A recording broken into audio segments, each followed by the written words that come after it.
कृष्ण ने आज भी हम सबको एक इस रूप में अवसर दिया। उद्धव ने पूछना शुरू किया, हे कृष्ण, सबसे पहले मुझे ये बताओ कि सच्चा मित्र कौन है?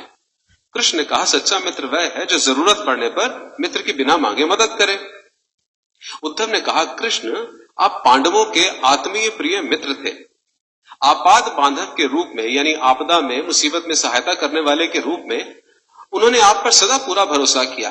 कृष्ण, आप महाज्ञानी हैं, आप भूत, वर्तमान और भविष्य के ज्ञाता हो, किंतु आपने सच्चे मित्र की जो परिभाषा दी, आपको लगता नहीं कि आपने उस परिभाषा के अनुसार कार्य नहीं किया? आपने धर्मराज युधिष्ठिर को द्यूत क्रीड़ा यानी जुआ खेलने से क्यों नहीं रोका? ठीक है, आपने उन्हें नहीं रोका, लेकिन आपने भाग्य को भी धर्मराज के पक्ष में नहीं मोड़ा। आप चाहते तो युधिष्ठिर जीत भी सकते थे। उसके बाद जब उन्होंने अपने भाइयों को दांव पर लगाना शुरू किया, तब तो आप सभा कक्ष में आ सकते थे। आपने वो भी नहीं किया। उसके बाद जब दुर्योधन ने पांडवों को सदैव अच्छी किस्मत वाला बताते हुए द्रौपदी को दांव पर लगाने को प्रेरित किया और जीतने पर सारा कुछ वापस कर देने का लालच किया, कम से कम तब तो आप हस्तक्षेप कर सकते थे। अपनी दिव्य शक्ति के द्वारा आप पासे धर्मराज के पक्ष में मोड़ देते। इसके स्थान पर आपने तब हस्तक्षेप किया जब द्रौपदी लगभग अपना शील खो रही थी। तब आपने उसे वस्त्र देकर द्रौपदी के शील को बचाने का दावा किया। लेकिन आप ये दावा भी कैसे कर सकते हैं कृष्ण? उसे एक आदमी घसीटकर हॉल में लाता है और इतने सारे लोगों के सामने निर्वस्त्र करने के लिए छोड़ देता है। ऐसे में एक महिला का शील क्या बचा? आपने क्या बचाया कृष्ण? अगर आपने संकट के समय में अपनों की मदद नहीं की तो आपको आपात बांधव कैसे कहा जा सकता है? आपने संकट के समय में मदद नहीं की तो क्या फायदा? क्या यही धर्म है? इन प्रश्नों को पूछते हुए उद्धव का गला रूंध गया और उसकी आंखों से आंसू बहने लगे। हंसते हुए भगवान कृष्ण बोले, प्रिय उद्धव, ये सृष्टि का नियम है कि विवेकवान ही जीतता है। उस समय दुर्योधन के पास विवेक था, इसलिए वो जीता, धर्मराज के पास नहीं था। यही कारण था कि धर्मराज पराजित हुए। उद्धव हैरान हुआ और उद्धव को हैरान देखकर कृष्ण आगे बोले, दुर्योधन के पास जुआ खेलने के लिए पैसा और धन तो बहुत था, लेकिन उसके पास 500 का खेल उसे नहीं खेलना आता था। इसलिए उसने अपने मामा शकुनी को द्यूत क्रीड़ा के लिए प्रयोग किया, जुए के लिए उपयोग किया। यही विवेक है। धर्मराज भी इसी प्रकार सोच सकते थे और अपने चचेरे भाई से पेशकश कर सकते थे कि उनकी तरफ से मैं खेलूंगा। जरा सोच कर देखो, अगर शकुनी और मैं खेलते तो कौन जीतता? पासे के अंक उसके अनुसार आते या मेरे अनुसार आते? चलो इस बात को जाने दो, उन्होंने मुझे खेल में शामिल नहीं किया, इस बात के लिए उन्हें माफ किया जा सकता है। लेकिन उन्होंने विवेक शून्यता से एक और बड़ी गलती की। उन्होंने मुझे प्रार्थना में बांध लिया। उन्होंने मुझसे प्रार्थना की कि मैं तब तक सभा कक्ष में ना आऊं जब तक मुझे बुलाया ना जाए, क्योंकि वे अपने दुर्भाग्य का खेल मुझसे छुप कर खेलना चाहते थे। वे नहीं चाहते थे कि मुझे पता चले कि वो जुआ खेल रहे हैं। इस प्रकार उन्होंने मुझे अपनी प्रार्थना में बांध लिया। मुझे सभा कक्ष में जाने की अनुमति नहीं थी। इसके बाद भी मैं कक्ष के बाहर खड़ा हुआ इंतजार कर रहा था कि कब कोई मुझे बुलाए और मैं अंदर जाऊं।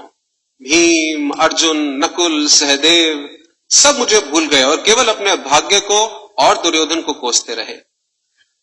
अपने भाई के आदेश पर जब दुशासन द्रौपदी के बाल पकड़कर घसीटता हुआ सभा कक्ष में लाया, वो भी अपने सामर्थ्य के अनुसार जूझती रही। उसने भी मुझे याद नहीं किया। उसकी बुद्धि तब जागृत हुई जब दुशासन ने उसे निर्वस्त्र करना प्रारंभ किया। तब उसने स्वयं पर निर्भरता त्याग कर, छोड़कर हरि हरि अभयम कृष्ण की गुहार लगाई। तब और जैसे ही मुझे पुकारा गया, मैं अविलंब वहां पहुंच गया।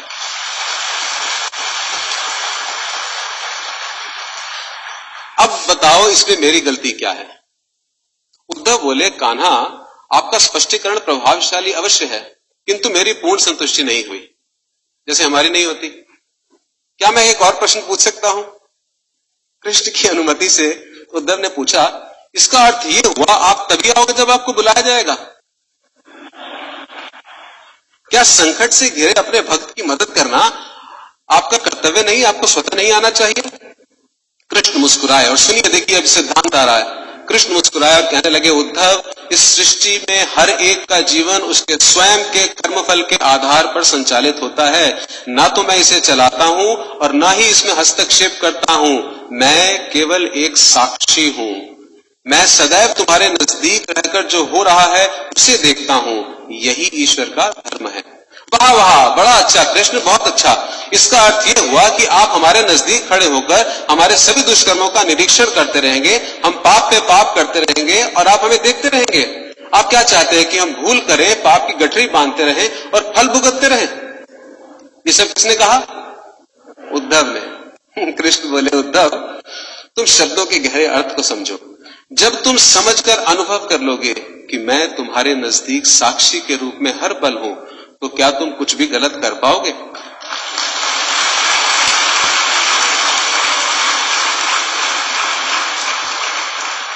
जब तुम ये भूल जाते हो और ये समझने लग जाते हो कि तुम मुझसे छुपकर कुछ भी कर सकते हो, तभी मुसीबत में फंसते हो। धर्मराज का ये अज्ञान था कि उसने माना कि वो मेरी जानकारी के बिना जुआ खेल सकता है। अगर उसने ये समझ लिया होता कि मैं प्रत्येक के साथ हर समय साक्षी के रूप में उपस्थित हूं, तो खेल का कुछ और रूप होता। भक्ति से अभिभूत उद्धव मंत्र मुग्ध हो गए और बोले, प्रभु, कितना गहरा दर्शन आपने दिया, कितना महान सत्य है।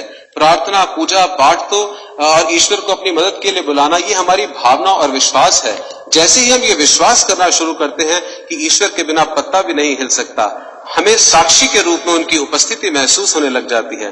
गड़बड़ केवल तभी होती है जब हम इसे भूलकर दुनियादारी में डूब जाते हैं।